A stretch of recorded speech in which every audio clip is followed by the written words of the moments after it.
Matthew chapter 13.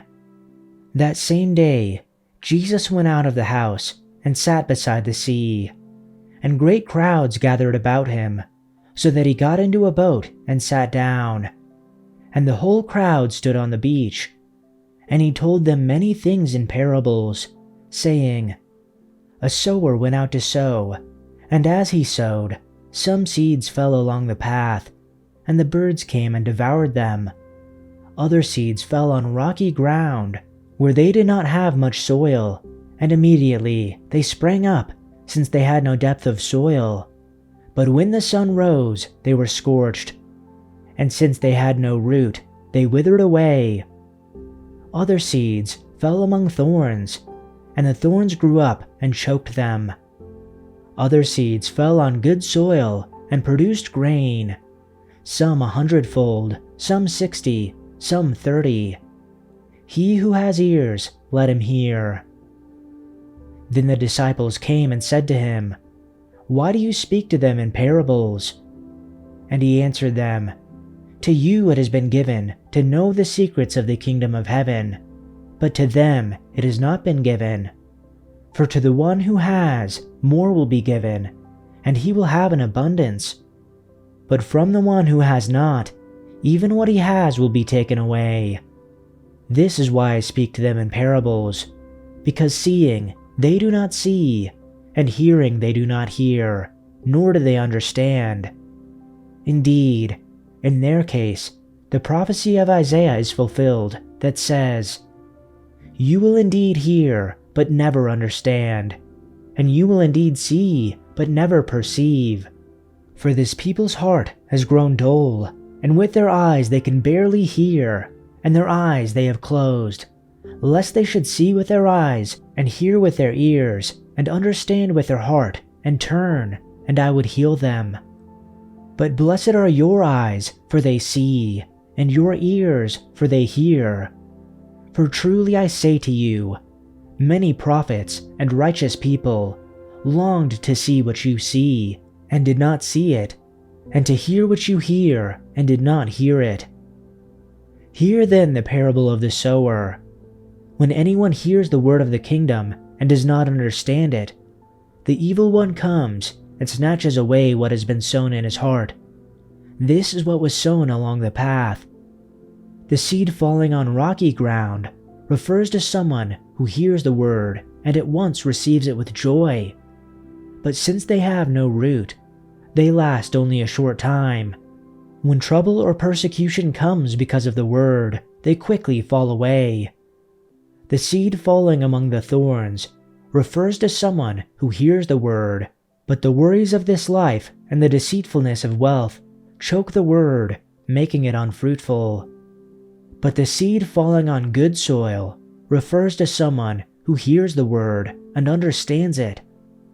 This is the one who produces a crop, yielding 100, 60, or 30 times what was sown. Jesus told them another parable. The kingdom of heaven is like a man who sowed good seed in his field. But while everyone was sleeping, his enemy came and sowed weeds among the wheat and went away. When the wheat sprouted and formed heads, then the weeds also appeared. The owner's servants came to him and said, Sir, didn't you sow good seed in your field? Where then did the weeds come from? An enemy did this, he replied. The servants asked him, Do you want us to go and pull them up? No, he answered, because while you are pulling the weeds, you may uproot the wheat with them. Let both grow together until the harvest. At that time, I will tell the harvesters, First, collect the weeds and tie them in bundles to be burned. Then gather the wheat and bring it into my barn. He told them another parable. The kingdom of heaven is like a mustard seed, which a man took and planted in his field. Though it is the smallest of all seeds, yet when it grows, it is the largest of garden plants and becomes a tree, so that the birds come and perch in its branches. He told them still another parable. The kingdom of heaven is like yeast that a woman took and mixed into about 60 pounds of flour until it worked all through the dough. Jesus spoke all these things to the crowd in parables. He did not say anything to them without using a parable. So was fulfilled what was spoken through the prophet. I will open my mouth in parables. I will utter things hidden since the creation of the world. Then he left the crowd and went into the house. His disciples came to him and said, "Explain to us the parable of the weeds in the field." And he said, "The one who sows the good seed is the Son of Man, and the field is the world. And as for the good seed, these are the sons of the kingdom, and the weeds are the sons of the evil one, and the enemy who sowed them is the devil. And the harvest is the end of the age, and the reapers are angels. So just as the weeds are gathered up and burned with fire, so shall it be at the end of the age. The Son of Man will send forth his angels, and they will gather out of his kingdom all stumbling blocks and those who commit lawlessness, and they will throw them into the furnace of fire. In that place there will be weeping and gnashing of teeth. Then the righteous will shine forth like the sun in the kingdom of their Father. The one who has ears, let him hear. The kingdom of heaven is like a treasure hidden in the field, which a man found and hid again. And from joy over it, he goes and sells everything that he has and buys that field. Again, the kingdom of heaven is like a merchant seeking fine pearls, and upon finding one pearl of great value, he went and sold everything that he had and bought it. Again, the kingdom of heaven is like a dragnet that was cast into the sea and gathered fish of every kind.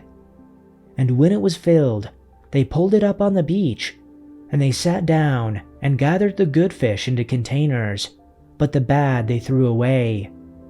So it will be at the end of the age. The angels will come forth and remove the wicked from among the righteous, and they will throw them into the furnace of fire. In that place there will be weeping and gnashing of teeth. Have you understood all these things? They said to him, Yes. And Jesus said to them, Therefore, every scribe who has become a disciple of the kingdom of heaven is like a head of a household, who brings out of his treasure new things and old. When Jesus had finished these parables, he departed from there, and he came to his hometown and began teaching them in their synagogue, with the result that they were astonished and said, Where did this man acquire this wisdom and these miraculous powers?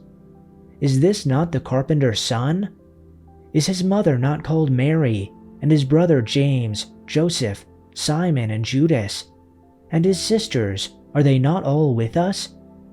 Where then did this man acquire all these things? And they took offense at him. But Jesus said to them, A prophet is not dishonored except in his hometown and in his own household. And he did not do many miracles there because of their unbelief. Chapter 14. At that time, Herod the Tetrarch heard the news about Jesus and said to his servants, This is John the Baptist.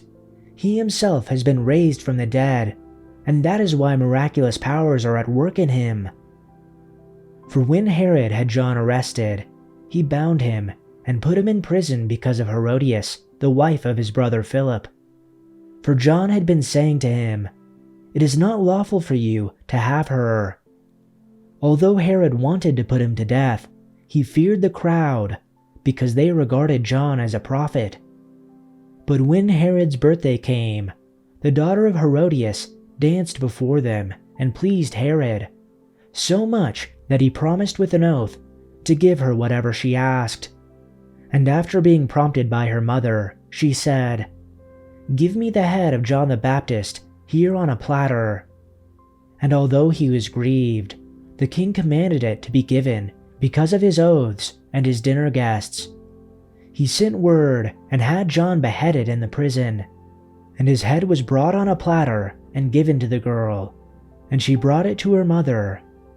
John's disciples came and took away the body and buried it, and they went and reported to Jesus. Now when Jesus heard about John, he withdrew from there in a boat to a secluded place by himself.